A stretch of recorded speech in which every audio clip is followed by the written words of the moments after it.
wow too much. I mean, this guy's got dollar signs like in his eyes. You skied directly into my effing back, and he said, oh, sorry, I'm sorry. This has not become as much of a question of law, it has become a question of fact and who the jury found to be more credible, because it's like a stoplight and everybody says, oh, I had a green light. Well, one of you did and one of you didn't. Which one's lying? It was like somebody was out of control and gonna hit a tree and was gonna die. I think this was the optics on it were really bad. Number one, you have an assumption of risk. You know, when you engage in an activity like skiing at a ski resort, on the back of those every lift ticket, and when you purchase a day lift ticket, there is a waiver that you're agreeing to. I think this was an opportunistic moment for the plaintiff and plaintiff's attorney, and actually I don't think that reflects too well on all of us that do this for a living. You know, the 80% of the people out there make the 1% of us look bad.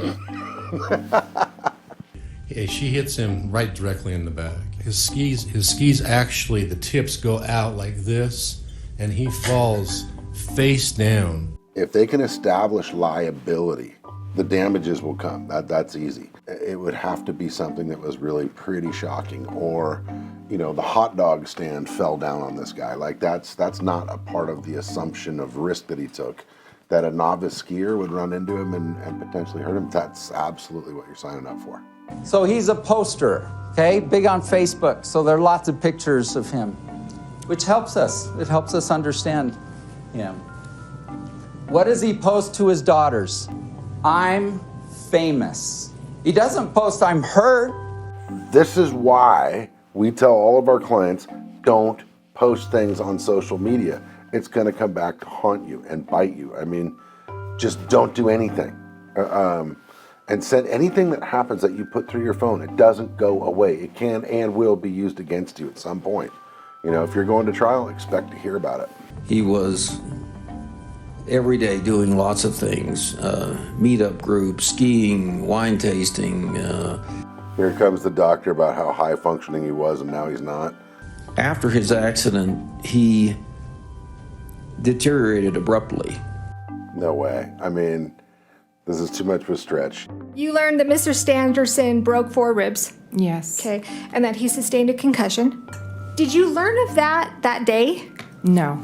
Did you inquire?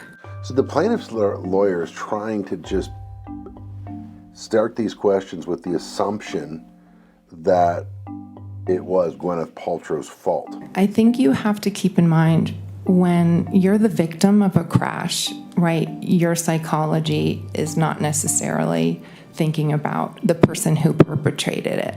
Gwyneth's actually a great witness because she was able to kind of flip that and go, I wasn't thinking about him because I was the victim. Communication just feels like I can't connect. And so I keep trying, desperately trying. And personality changes is not something I just know it's different. Things are weird.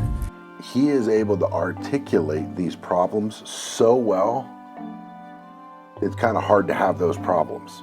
If you can function at that level and be that articulate and that nuanced, it kind of makes it hard to believe that you have some big head injury. I'm pretty sure I've lost visual memory because it doesn't, knowing those turns and the houses where you turn, the streets you turn at, that feels like, and I know a little bit about that, that feels like a deficit I have. It's the people in your family that you talk to and get as witnesses say, oh, like he can't do this, he can't do that. Like, this is weird to have the plaintiff talking about his deficits, and there's a lack of credibility there. She's a catch. Why'd you let her go? In my choice, I wouldn't have, but I had to, after 8 months, I had to tell her to leave. I said, I'm not asking you, I'm telling you, you gotta leave. And This guy's fake crying. Not real crying, fake crying. And I don't think anybody's buying it. This probably actually pissed off some people on the jury of like, the girlfriend didn't buy into this and they've been together for 8 months and now he's crying and telling her that he told her to leave. Good luck.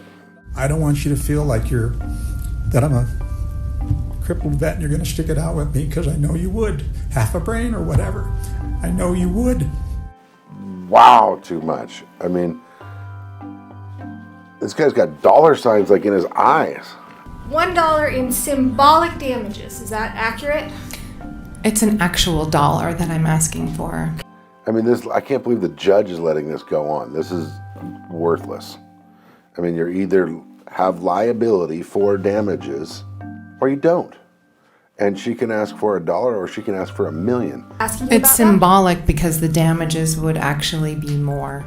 If you can't get past the liability issue, there's no point in talking about the damages because the whole claim fails.